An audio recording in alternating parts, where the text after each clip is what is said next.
Hello, everyone, and welcome to today's technical talk, stocks and crypto technical talk. So I'm happy to be here with you guys today, and I'm looking forward to discuss the current volatility. The market has been out of control again one more time. So I'm looking forward to discuss that with you, to go through some setups to the current situation. What can we expect tomorrow from the meeting with Fed? How can we trade in this volatility? And yeah, I'm gonna go through some short setups as well. So let's see if we find something. Feel free to let me know whatever you have, whatever you want to discuss. If you have some specific stocks, let me know. We're gonna discuss them. And if you have some cryptocurrencies which you would like to talk about, I'm looking forward to that too. So we are here to do this together. Jerome, nice to have you here. Hi.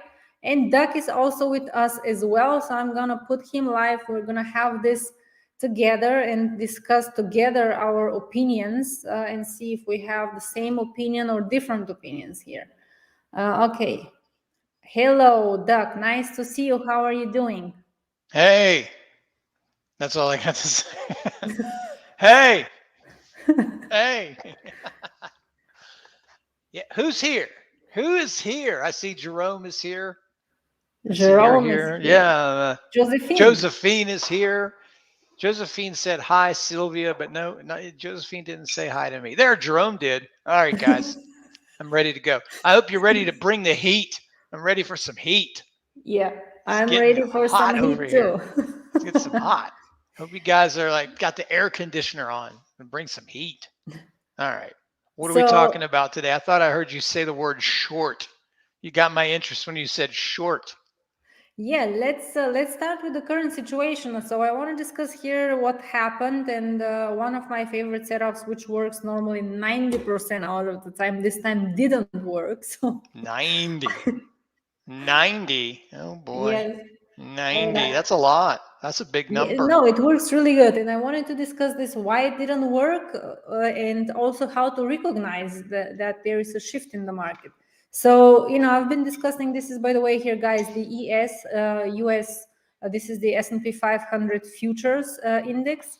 And I'm looking at that. You can look at SPY, which is the ETF. It doesn't really matter. Whatever you feel comfortable with. I'm looking at those futures because personally I trade futures and I trade those contracts and I like to look at them. They're open 24/7. You have decent volatility with them. You can definitely catch some nice moves, but also when it gets ugly, it can go always very fast in the other direction as well. So that's not only one side. So we're going to discuss what happens normally the majority of the time, and this is one of my favorite setups. We have on the daily chart a pullback, bounce, breaking the lows. That's one of the setups which I have seen a lot of times, which made me a lot of profits throughout the years. And then you have then this straight up move. And if we go back on the chart, we see this a lot of times. So if I go back, this is the S&P 500, you see this back here. That's the setup I'm talking about. Up, you see this back here, straight up. So you can find this a lot on the chart, even if you go further back. So I'm not going to go here years back, but if you go back, same with Nasdaq. So those two, Nasdaq and ES, they have this same setup. And if you go on the lower time frame, so if you see that on the daily chart and you go on the lower time frame and find there a decent area, support area to start buying, that's how I personally trade that. So we're going to go now on the 4-hour chart and I'm going to explain why. Back here, you see red, green, red. You see those wicks here holding for a long period of time, this support. This means there are just not enough sellers to press the price lower. And then at some point we bounced, tried to reverse back down, but then had this huge move. So this time it looked to me actually pretty similar. So we have this drop, red, green, red, and then drop a little bit more and started to hold here 4,495, started to curl higher highs, higher lows, I mean, on the lower time frame. And I traded actually the Nasdaq on this one. This was a very nice profit. On the lower time frame, you see that's the setup. It's making a double bottom reversal candle. That was the entry and broke out. So normally when this happens, you will see a continuation. So normally it will pull back a little bit and it will continue higher. In this case, it didn't happen. That's what I'm saying. The majority of the time it works, but of course, as traders, we never know. Sometimes, all those setups, they're not 100% guarantee for profit. So sometimes they will not work. That's why we're using technical analysis as a guide only, and most importantly, risk management. So what happened here, it looked like on Friday, and I have to say, this fooled me pretty bad, because I was thinking this is gonna go higher, and I thought this is it, it's gonna continue. And it looked like that. It pulled back. You see this decent support here, broke out actually, and I thought we were going to test the highs, but what happened is this reversal. And as soon as we started to break this candle slow here, the green candle slow, that's a very, very bearish sign. And not only it broke down, so normally it can happen that it breaks and then does that and continues higher. So you will see this a lot of time. But not only it broke the lows, it actually dumped with this big red candle. Now, if you're long here, you have to definitely get out of this trade, because this means something is going on. This is not the setup which you were looking for. That's a totally different scenario right there. And so it didn't even hold support. It broke lower. And now I just don't see how this thing is going to sustain the high. So I think we were going to see more drop, especially going into tomorrow's Fed. It might get really ugly. Same with Nasdaq, same situation, the setup which I just explained with this, and then going straight up, where you can find this on the chart a lot of times. It didn't work here. It tried to make this, but it bounced, but then it rejected support and it couldn't break out, and now we're heading back to the low. So I think we might test here the lows, and even if we break those lows, go further lower, because inflation looks very bad. Duck, what do you think about inflation? It is really bad. That was an easy question. It's terrible. It's terrible. It costs like $500 for a Christmas tree. I mean, come on. I don't want to complain because it's Christmas and you should be very kind, but I mean, that's a lot of money, isn't it? That's a lot of Yeah, it money. is. It's I think it was somewhere around 7% already. And I think we talked about it in our last little technical talk. I do believe this becomes the Achilles heel of the market and causes something seriously catastrophic in our market next year. So, guys, we don't want to scare anyone. Yeah, I'm not scared. I don't know how long a bear market will last. Let's just say, I don't say we're going to go, because even all the best bear markets in their term, if you look back through the history of bear markets, they don't really last long. If you look at that, there's a chart floating around on the internet. You can see the length of bull markets versus the length of bear markets. Usually they're about 6 months in length at best, but most of the damage, even the ones that were like a year, you go back in history, even the ones that were long, most of the damage was done in like 3 to 4 months. Like it's sort of like a COVID thing where you just get obliterated for 2 to 3 months, then the market just stays there for a year. That's the only difference. But I think the market will take recognition of this rising inflation, because I just don't think the Fed can get us out of this mess. I think they've mistimed this, misplayed this. Supply chains are going to continue to be a problem. That's going to create even more inflation, and eventually the market's going to take notice. But maybe they're doing that right now. Maybe I'm thinking next year, maybe I should scoot my time frame up. Yeah. So Josephine is saying that pattern could repeat itself like in October. Yeah, October, it could be that this tests the lower dip here, maybe even lower, who knows, and then go Josephine back up. wants to know if we're going to get a Santa rally. Do you think we're going to get a Santa rally? Oh, I thought this on Friday, but now ask me tomorrow, because I thought the same. I was like, Friday, Santa rally all-time highs. Monday, okay, we're not getting a Santa rally. I thought the same thing. Tomorrow the market will go up 1,000 points. It'll be Santa rally. Yeah. Sebastian, nice to see you here. Nice to have you with us. And Helio, nice to see you too. Jerome is saying here in South Carolina, Christmas trees trade at 12 a foot. Oh, okay.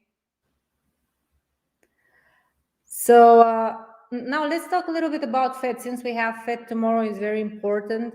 And I want to know, what do you think? I can share also my thoughts. So I see somehow they're running out of tools here to manage this inflation. And if this continues with the same pace like right now, I do think next year we might get into a double digit, and this is getting, very ugly and not cool for anyone. So the question is here, how can Fed manage this whole situation? One thing is they can start tapering. They said already they're going to start taper. They're going to start taper faster than they wanted to. They already mentioned that. But do you think they can start aggressively increasing interest rates? And if they do, what do you think this can cost to the whole economy? Guys, I'm sorry we were talking about going into this direction now, but I just think that's important, and also nice to hear some views and opinions here.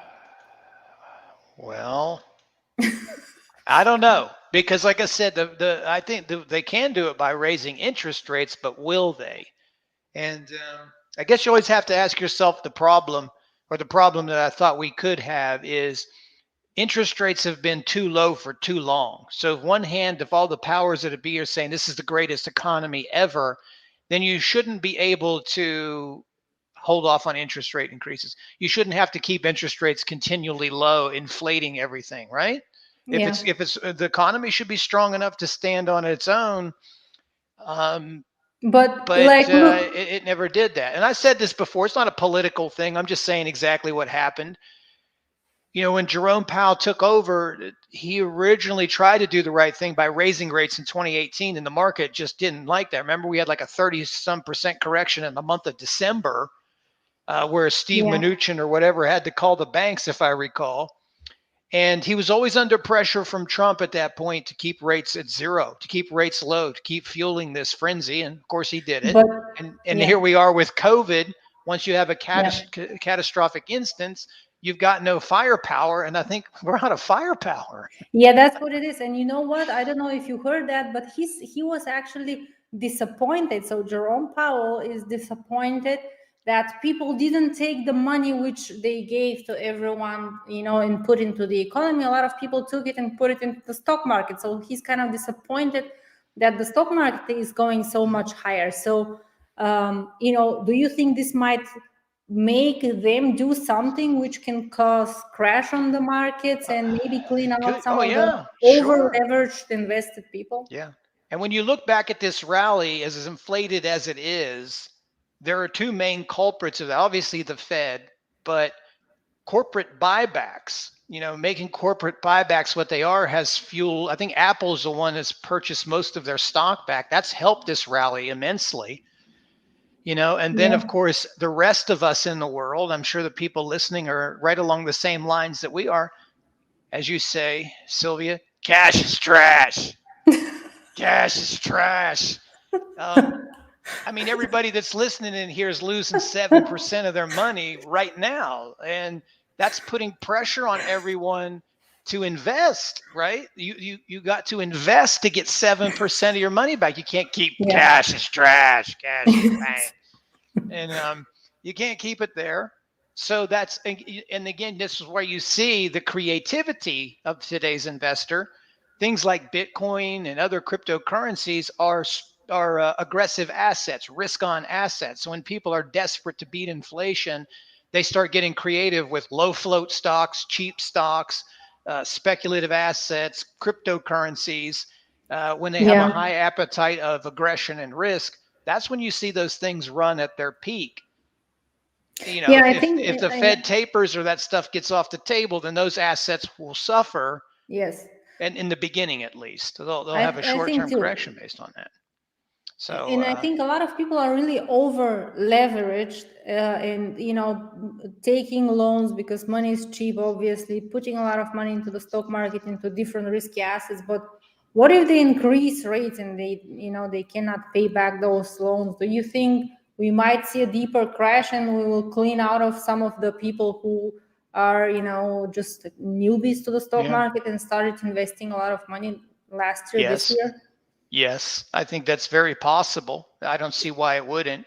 Yeah, I I think so. imagine the Fed tries to test the waters with this interest rate thing in 2022. Like they'll throw out some clues that they might do it, that they're going to talk about it, much like they did tapering to see if the market can handle the reaction. If the market seems like they can deal with it, or the market then eventually changes its mind and wants the rate um, increase, then it's fine. Because like it's all like the same thing with tapering. If you would have tapered last year, the market would have dumped, right? It would never have survived. Yeah. But 1 year later, the market, when I talk about the market, I'm talking about the participants in the market and the powers that be. They they have said, okay, it's okay now. It wasn't okay last year, but it's okay now. So they've hinted in some of their meetings, I think it was what, like maybe none in 2022, maybe one or two, and then some other Fed members see for sure in 2023. I forget what those stats were, but we'll have to see if any of those change where what is it, where all the Fed members vote and say they think this is when they're going to raise rates and when they're not going to raise rates. What is that? Yeah. Um, But I think personally, this can cause a lot of problems. If they start raising the rates, they will have to. The market is obviously going to take, of course, a dive, and the question will be, how are they going to keep? Because they're going to do something to save it. Do you think they might start buying, starting like what Japan did, and starting we're gonna doing? they'll start QE again and be like, here we Yeah. go again. No, You know, starting, well, this, or maybe just starting to buy ETFs, individual stocks, like Japan is doing. probably. But doesn't Jerome Powell already buy individual stocks? That's true. You see that's why Apple's so high. They still got all their money in Apple. Yeah. But AW. that's when we Yeah. have these conversations, they're always great for entertainment. And we can speculate all we want, but we really don't know. I mean, maybe we dodge maybe the market just continues to run like this for several more years. Maybe it's a really big crash and it stays down for a while, or maybe it's a V-shaped rally like coronavirus. I don't know. As traders, all we can do is trade what we see, right? I mean, Yeah. trade the And one price thing is traders, action. we Um, know that we don't know. That's what it is yeah. as traders, So like you unfortunately. look at the market right now, and I wouldn't. I'll tell everybody straight up. I have no idea here. I thought like you thought last week with all that bullishness that we would possibly run through all-time highs. It seems so aggressively bullish, and then you start the week out with such aggressive selling. I know there's news that engineers that, but it's the same news that was last week. I mean, the thing rallied after a very poor CPI report, which I thought was poor. Maybe some people don't, but it Yeah. looked like in the middle of last Friday, it was on the lows. Then it rallies back to highs. Now it looks terrible, but I wouldn't be surprised if it went up 1,000 points tomorrow. Well, it Probably depends. It won't, really but I depends wouldn't sit what. here and go, well, that's weird. No, Yeah, it's it's sort very of like, oh, volatile. I guess And that's the way it is. yeah, You're right. and By the time this video's over, we're limiting down, right? yeah, hopefully. And the thing is, like, I've been discussing those cycles a lot, and I know sometimes it's hard to recognize those when you are in those trades. But guys, we always. I think I have to switch off my video in a second. Someone is coming into my door. But we always need to change. We're always changing from uptrending market into a sideways, and like you always have those cycles: uptrending, distribution, downtrend. Even though in the US stock market those downtrending cycles are not really lasting long, but you still have those cycles. And again, this here, let me pull up my pen here, this is the easiest trade. What I just said, you have one low like this, you buy the dip, and you just continue to buy on the lower time frame, 4-hour or 1-hour chart, every single dip. The question is, you don't know, of course, when this is going to end. Sometimes it can continue for longer than you think. Like I thought this is over here, but it continued for much longer. And sometimes you're just going to see a dump like that, but by the time everything started with this Omicron, and we saw first sign of a weakness. We started to see reversal candles, and then all of a sudden we saw this huge drop here. and huge spike up. And this was the start of this indecision distribution cycle, where you have to be aware, first of all those candles have a much larger size compared to what we saw back here. And if you pay close attention to all of this, you will already know back here even this is risky to trade. So if you're swing trading and having, let's say, 20 positions, long positions in your portfolio, you're gonna get totally smoked. Because if the Nasdaq pulls back 5%, 7%, 14%, all those growth stocks which we're trading, and a lot of you are trading too, they're going to dump 40%, 50, 60, 70%, some of those. So we have a lot of examples. But so they've been getting smoked, right? We've been talking about those for a while. I mean, you go back, you look at Disney, PayPal, Spot, SQ, Roku, Zoom Video, Okta, Etsy. All of these things have really taken a turn for the worse. And last week, even though we made an all-time high, we highlighted this earlier. I did it in one of my videos this weekend. You and I discussed it. 58% of all the stocks, this is from Friday, by the way, when the market was closing at an all-time high, 58% of the stocks were below the 200-day moving average.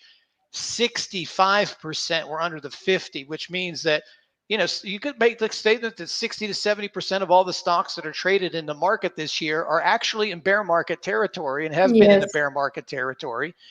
It's only been a handful of stocks, and somebody posted it on the internet, that if you took, Tesla, Nvidia, you took those out of the Nasdaq, the FANG names, that the Nasdaq would actually be down 25% this year. It's only been a handful of stocks that have performed consistently, and inflation is out of control. Because if they don't get it under control, Ryan, how are we going to buy the new version of the Peloton bicycle?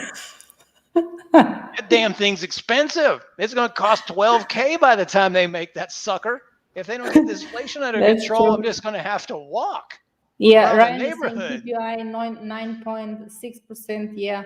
And AW is saying we take the elevator down and jump up at the bottom. Yeah, that's very true. And again, what I wanted to say with those cycles, guys, this wild price action should warn you, because every time you see this uptrending cycle, where I told you everything is easy to trade back here in this cycle, everyone throws money at the market and you think you're the greatest trader. But as soon as we get into this, you realize, okay, that's not so easy, as it looks like. So the thing is, sometimes it's hard to really find out, is it now just a pullback, or are we really switching to a difficult price action? And here was the first clues, this back and forth, huge candles, red, green, red, much larger than those candles back here. This is showing, okay, volatility is increasing. You cannot trade the same way you traded, for example, back here.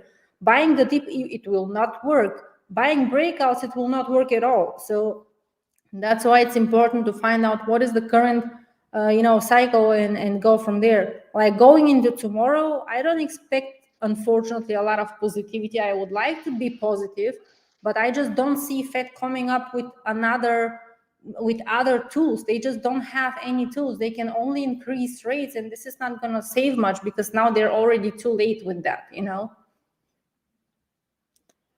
Yes. Ryan is saying I'm sitting on the problems that we need to think about, right? Yeah, we ain't got time to sit on the sidelines, Ryan. MVPs don't ride the bench. 50% of my portfolio is Mara, HUT waiting for the bottom. Okay, let's see Mara and HUT. This is a great example for market cycles as well, Ryan. And this is the point is also, here is a good lesson for you, Ryan. Always the question is, what do you expect out of this trade? So before you enter the trade, you always need to ask yourself, is this a buy and hold, long-term trade, 1 year, 2 years, 3 years? Is this an investment? If that's an investment for you, then you shouldn't even bother looking at it every day. Then you're looking at the long-term for the next couple of years.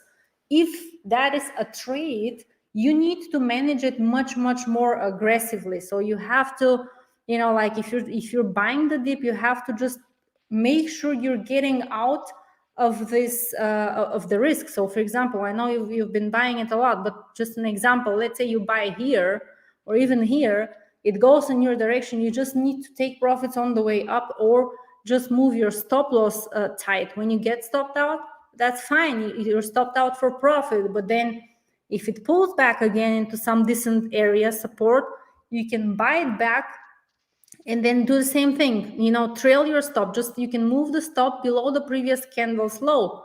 If it is an inside bar, you're not touching the stop. But if it continues higher, you're just moving the stop here below the previous, your stop sell order below the previous candle's low. And at some point you will get stopped out for profit, or you can manually close it if you want. But look, then you're avoiding of giving back all of this. For example, this is just example. Of course, I don't know your trades, but example how you can protect gains. And if it is an She's yelling at you investment, again, Ryan. She's yelling at you again. I'm not yelling at him. She's yelling at you, Ryan. She's yelling at you again. Sure. She's yelling at you can use again. also options. That's a good idea too. Yeah. Okay, So I don't know. I mean, maybe a relief pop. Josephine was asking about, could the market already be anticipating Fed action? If there's no surprises, could there be a relief pop? Of course. Anytime Jerome speaks, the market could react. I guess we're going to have to wait to see, because hold on. Because you never know. I mean, you really never. You should at least be prepared for both scenarios. I would find it hard for the market to continue selling at this blistering pace all the way into tomorrow, then after he speaks. I mean, that's an awful lot of selling. I'm just looking at this thing, and who was it there? Just Jerome mentioning limit it down. The other Jerome, not Jerome Powell, the other Jerome in here, talking about limiting down. It's like, wow, this thing is like a runaway train to the toilet here. Nasdaq has almost given back. It has given all of Tuesday's rally is now gone. On one of the accounts which I managed, I shorted, so this is good. On my own account, I didn't, but that's normal. 15,597 line in the sand from the third and sixth, excuse me. You got a double bottom right there. That's where this whole rally started. And yeah, that's good. I don't know. It looks like it's going to end up going right on back there. It's just been straight down today. There hasn't even been an opportunity for a scalp long. You've had maybe one 10, 15-minute rally all day, and the rest has just been, and it's not even panic selling. It's just, everybody's just like hitting the bid here and hitting the ask and just. I have to open my door. I see some people in front of my door. You should stay here. I will be back, okay? Okay. I hope they don't kill you. I hope they don't kill. Well, I don't have the so Josephine is asking, Ryan, abandon the AMC apes. They kicked you out of the army. It's the dumbest group of, I'm doing a video now. AMC apes, the dumbest group of investing people I've ever seen. If you don't have an exit strategy, man, you're wasting your time. Why even do this if you have an exit strategy? Anyway, key levels that need to hold. Yes, Josephine, I can do that for you. You guys can hear me, right? Even though Sylvia left. Key levels for, say the SPY. We'll go to the SPY, the Qs, the whole deal. You've got, if you look on the SPY, you've got Tuesday's low. Tuesday's low before the big rally, $458.63. That would be number one for the SPY. I don't have the charts here. You guys will have to pull them up. 458.63. The third, Josephine, look at the third and the sixth. There were some lows there at $450.30, $450 and $50, somewhere in that neighborhood. That's also the breakout from September. You guys look at September 2nd. That's also the breakout, right? So you got to hold that. The way it looks now, we're going to trade all the way down into that. Then you got the Qs. and it's already on its way. You have two back-to-back days on the 3rd and the 6th where the QQQ hit 378.80. Let's just say 379. That was also the breakout from September 7th. This thing's already into that gap where it gapped up on last Thursday. There isn't any support in the daily chart for that. So those would be my levels. 379 for the Qs. And Okay, I'm back. what do we got here? 379 for the Q and 450 for the SPY. Those are significant lines in the sand for me. That you've got to hold those, or there's a long way to go. Long way to go. You'll probably end up going all the way back down to October. Just pull up any chart you have on the market and look at October lows. If these first round of lows don't hold, we're going to end up in October's low. Yeah, That's I how hope I we see get it. here below this 15,500. That would be a good, decent pullback after this huge overextension. So Raymond is saying Queen of the Qs. Yeah, the Qs is You are messing Queen of around the with Qs. me, Raymond. The Queen of the Qs, but you had what a rogue knight this week, a rogue knight that went crazy in the kingdom. Yes, I'm not been very happy with the Qs in the last 2 weeks. It's been a little bit messy, moving around. So yeah, hopefully we break here below that, and same for S&P 500, and Dow Jones is a different animal, but here we have much more room. Look, Doc, you can still short look at it. Yeah, it's still like rolling over. There's no stopping. Yeah, I mean, you have much more room here into this previous support on the daily chart, 4,495. If we break that, then we can definitely go even lower here. And it just feels like that's what we're going to do, but you never know. I mean, it could easily turn around, but this is the deal with trading. So when it gets volatile like this, everything that you do, well, actually, this is what you guys train for. If you're doing technical analysis and learning charts, it's your skills will pay off in this kind of a market where other people will struggle because their chart reading skills aren't up to par. And it's not that you're right or you're wrong on the idea itself. It's that when things quickly change, like, we're sitting here saying, well, we were wrong on the idea, but we didn't get blasted. It was just sort of process. You're like, okay, well, this isn't going to work. Change your mind. Well, this isn't going to work. And then you go from there. But this right now doesn't look very good, does it? For bulls, it looks like that was a fake rally. Yeah, it was. Watch it tomorrow. Watch it tomorrow go to all-time highs. Watch tomorrow go to all-time highs and make me look silly. No, it will not. It will dump. I'm gonna hold. And then I'm gonna say in the next technical talk, I told you so. I told you it was going to all-time. It was such an easy read. Easy. Trading is easy. Look at RTY, because I know Josephine is trading it, and I'm skipping it always because I am not trading it. But let's take a look at RTY. This has been one of the most choppiest here in the very huge consolidation cycle for a very, very long period of time, almost for a year, and now broke out finally, and look, it totally sold off. Tried to bounce here of support, sold off again. So we are almost again back at this previous low, 2,144, and the next one is 2,111. So those lows need to hold. But again, if the whole market starts to go down, this is going to totally dump, because those trash small cap, they're not going to hold very long. What do you think about small cap? Are you trading the Russell? I'm not trading the Russell, no. It's actually been under the 200-day moving average for a couple of weeks now. It's yeah. Pull it back what up. do you think about YM? So though, by the way, that was the same situation, guys. Same thing. It pulled back. This was based on Omicron, V-shaped recovery. And I was thinking for this the same thing based on those two candles here, two small reversal candles, green candle. I thought this is gonna break out, but it didn't. It rejected and is doing the same thing, but it is kind of holding a little bit better. It's not so ugly.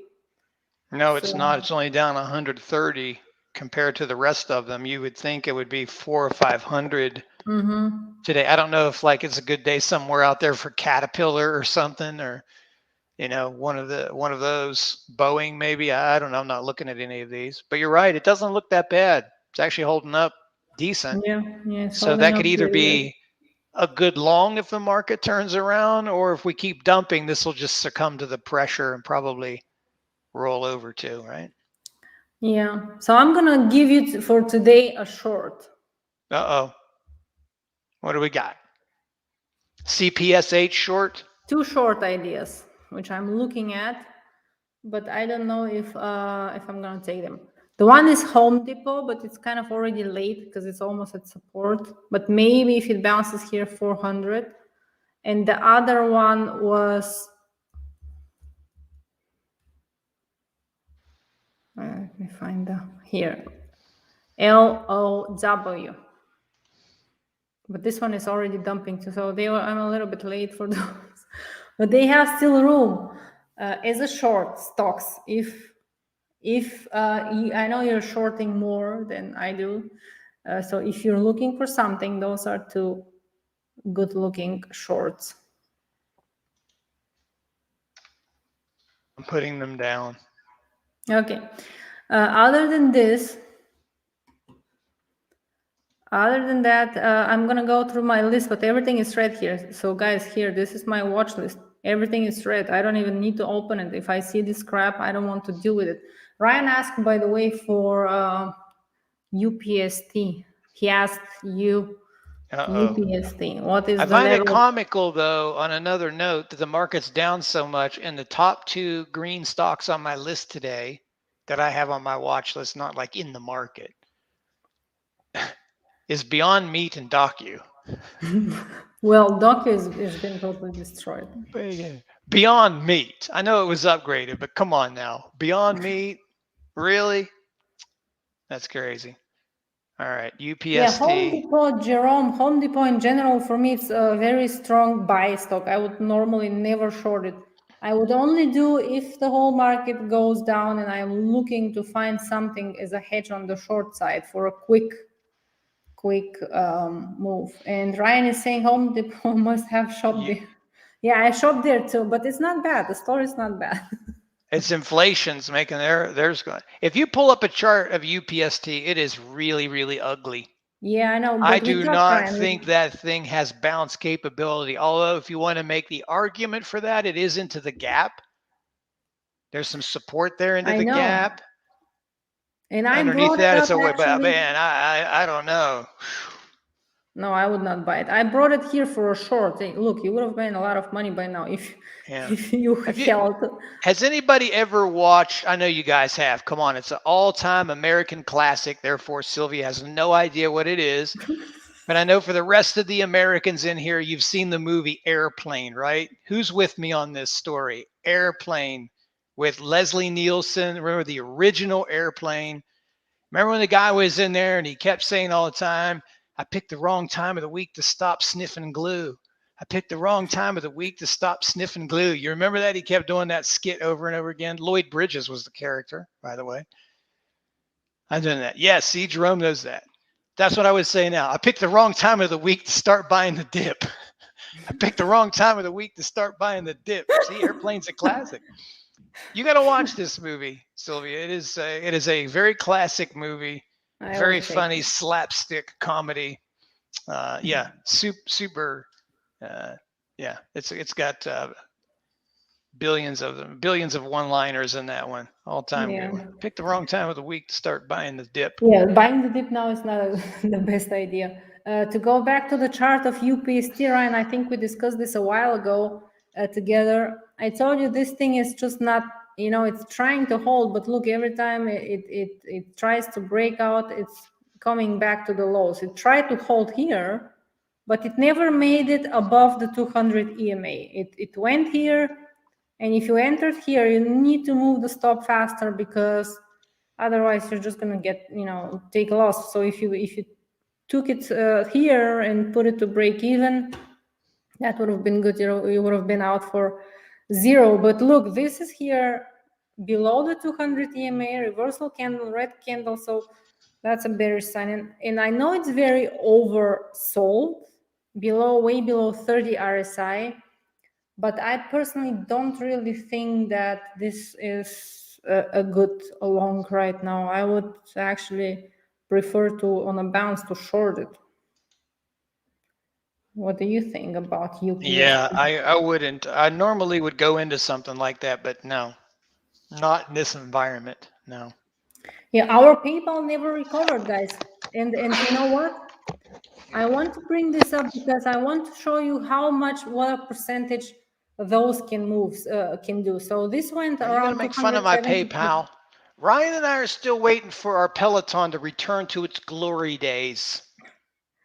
So Maybe this PayPal went, Christmas season, Ryan, maybe people will have many of these under their tree with 0% financing. maybe. I want to buy PayPal you a went Peloton 200. for Christmas. That way I can inject some liquidity into the stock. I hope it goes to zero. So PayPal went from Really? 270. We're going to need Oprah. We're going to need Oprah to come out and tell the whole audience, everyone gets a Peloton. It's a joke too. Okay. Do you even know who Oprah Winfrey is? Yes, I do know. Okay, I just want to make sure. You always think I don't know all this Well, you American did people. not know, guys. I don't mean to embarrass her in front of You're all trying of to you, embarrass me. but she didn't know who Prince was I at know first. it. I told you I know it. I I took a just while. I didn't said, "You've never understand a it. Keep Prince? No, I don't lying. know Prince. I don't know Prince." Okay, Stop lying to the people. Prince.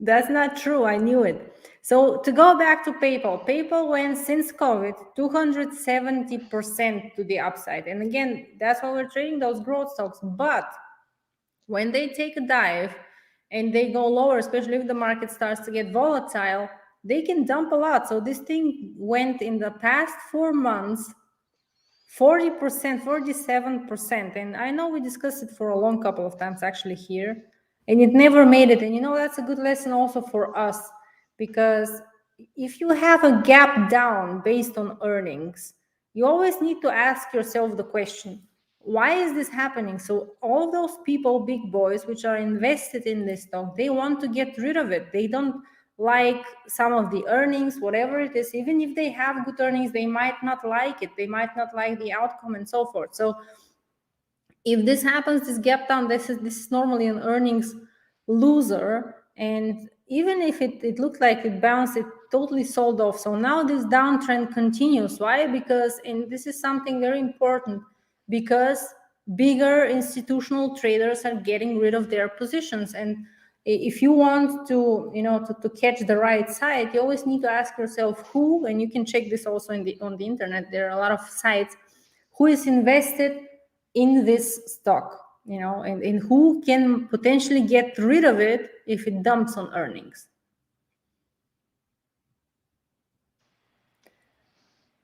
Maybe we ought to short that thing, huh? That and Roku. Let's see Peloton, since everyone is talking about Peloton. I don't even want to look at that poor thing. Poor thing. It's going to go the way of GoPro. It's going to end up being like GoPro. It's trying to, and same thing for Peloton. This is the same example. First of all, why we don't trade before earnings? You don't know what's the reaction. Sometimes you have good earnings, they can still gap down. This is what happened. And gap down earnings loser, which is the opposite, is my favorite setup, earnings winner, which gap up and pull back. The pullbacks are great for an entry on the long side. But here you have gap down, pull back, and it continues. So I think this will continue lower.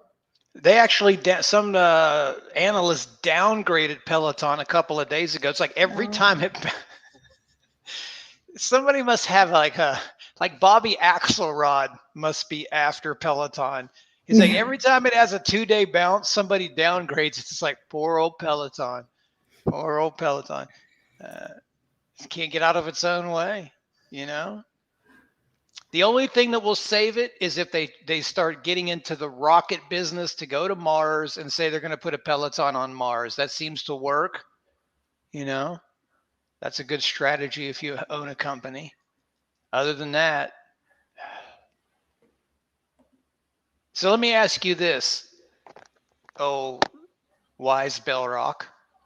Yes, Actually, young Bell Rock, not old wise please. Bell Rock. Since it's not really in my, let's say, wheelhouse to do so, when you see stocks that are just obliterated like UPST, Peloton, PayPal, you would think just naturally they're due for a bounce and you look for a landing zone. But there are these ones that just seem to ignore technicals and just blow right through those. Yeah. Would you still consider these to be a short, even at these extremely oversold readings, Yeah. because Yes. they still are not bouncing? And I'm I trying to do. figure Yeah. out, like, I Yeah. know I got a short going on with Roku. And my thinking there was, look, I know it's down a lot already. It's like 55% from the highs. But every time one of these gets a burst of good news, they can't even put together a day like Zoom Video, PayPal, Peloton, UPST. You can't get any more than 2 days of a rally and then it's over with, right? It's all over with. Yeah. I So I don't totally agree know with if it's that. actually So worth something like that, you know, to I agree with this because that's actually what I just said with people or investors or the big boys, institutional traders are involved in this stock and they're leaving signs on the chart. If they don't like something, they're gonna sell it, but they're not gonna sell it like we do on a one-time market order on the big stocks. They're gonna keep selling over the next couple of weeks, months, and this is going to cause a downtrend. And even if you think this is oversold, it's not, because someone is getting rid of their positions. And that's why I'm saying it's important maybe to check also on some of those websites who is in this stock and who is getting rid of it, and help that as an information. But normally you will see that on the chart. If the selling starts, someone is getting rid of it, and most it is earnings based, like I said, on PayPal, even Peloton. They just don't like it anymore, and they don't have any good earnings, and then they just they're moving allocating assets somewhere else. yeah. We have a couple of more minutes. Let's check out some crypto since we didn't do this yet. Let me open up here my crypto platform. Oh, this ought to be great. It's up, Bitcoin up a couple of $100. There's hope in this world still. Okay. So we have Bitcoin. I mean, where it is up? Where do you see it going up? Well, it was green the last time I looked. Maybe I should.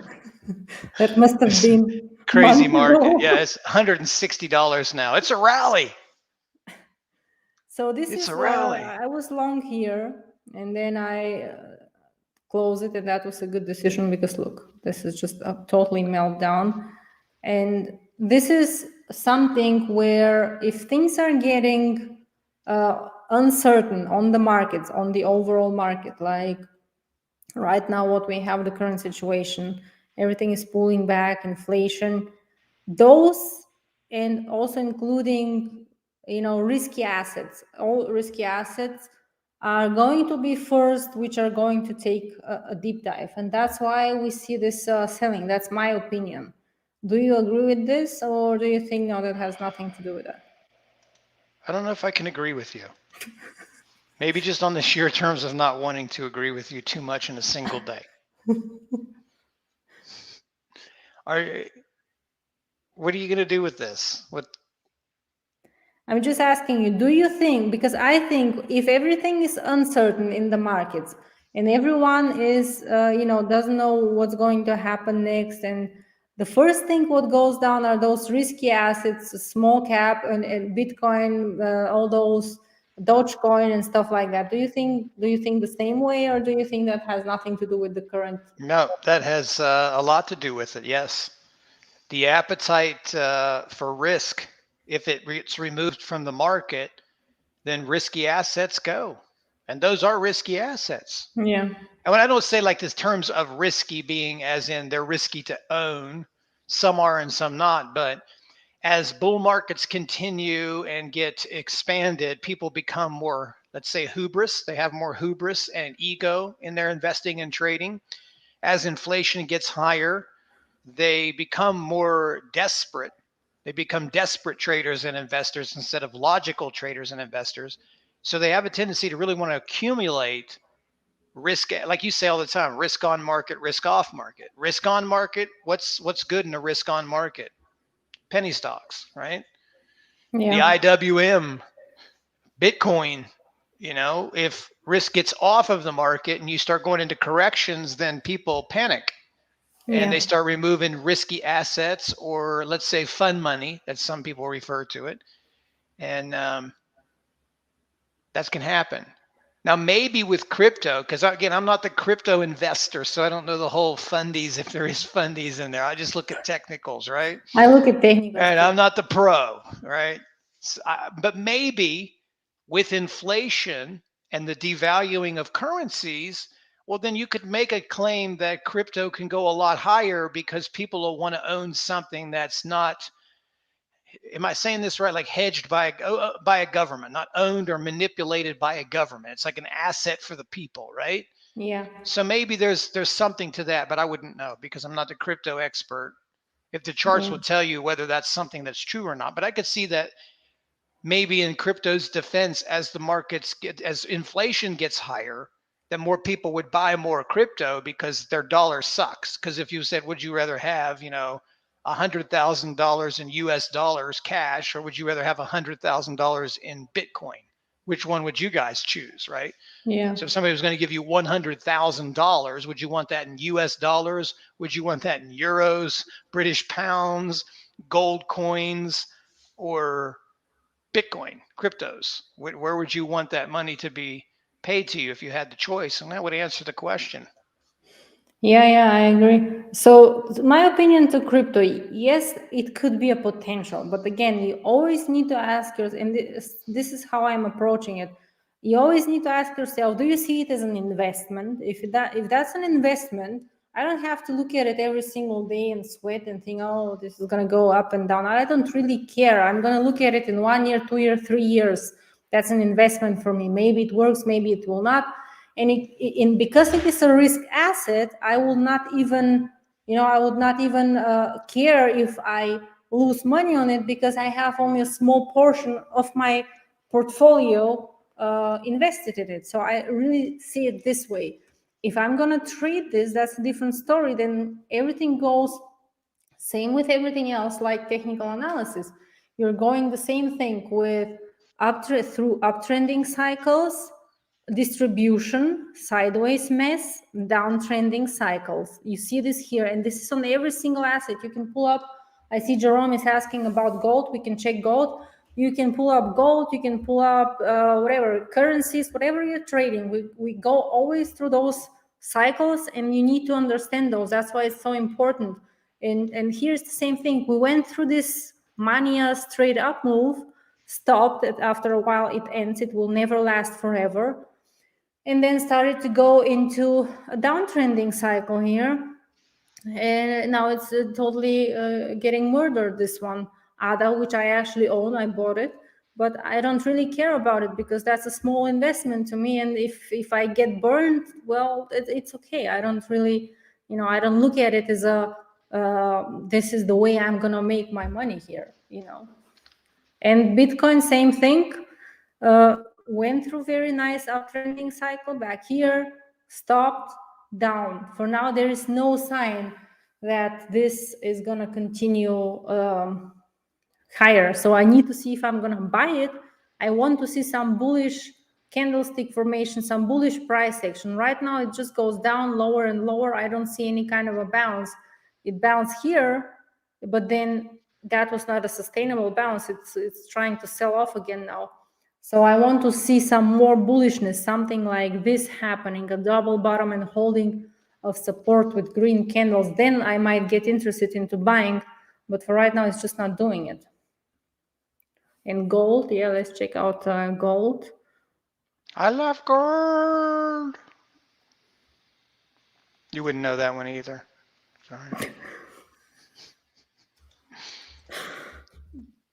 I love the texture. Okay, stupid. What was the future name? GD? Do you know it, Doug? GDX. I think it's GDX. And why I don't see it? GDX, is that? No. Is that right? Yeah, gold miners ETF, GDX. Oh, Or just gold, right? You can type in gold. Well, this it's is not the without the spot slash. I was price for looking for the gold. future. Okay, GDX is the ETF.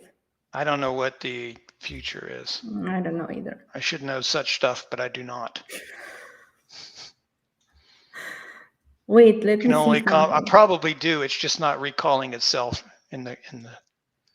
I'm still running on DOS mode up here, safe mode. Let me try to find it. Give me just 1 second, guys. GDX. Gold futures. GD.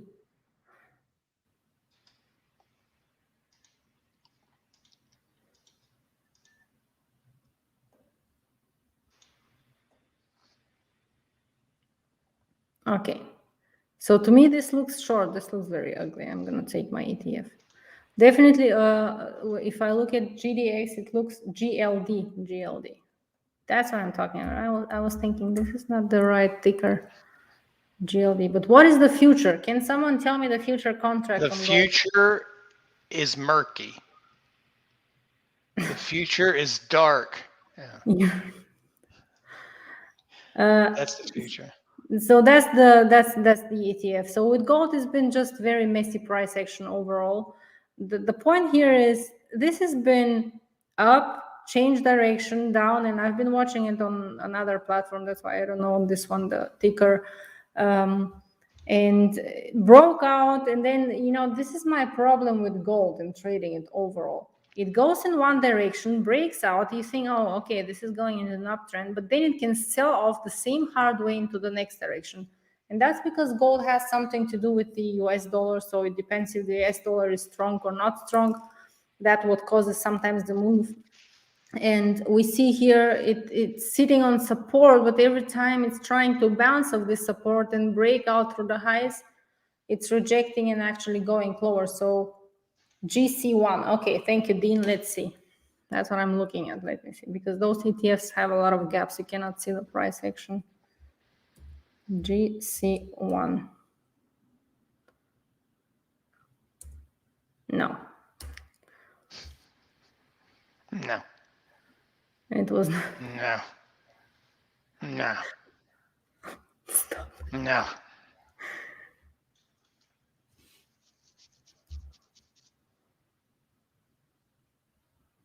Gas, oil. I don't know the. No. GLD. I thought it's GLD. Anyways, but you know what I mean. You can see what I was just explaining. That is GD1 is here on this chart. You can see it actually same pattern. So it goes up, breaks down. To me, this is going to go lower based on the chart. But do you think that this can have some effect? Fed can have effect on gold? Oh yeah, absolutely. Yes, of course. Tomorrow. Yes. Gold is already volatile anyway, but very volatile through central bank and Fed meetings, right? Yeah, a lot can happen here, especially as people try to hedge against inflation. It's hard to tell what we come up with, but sure, I would expect a big crazy move tomorrow out of gold, one way or the other.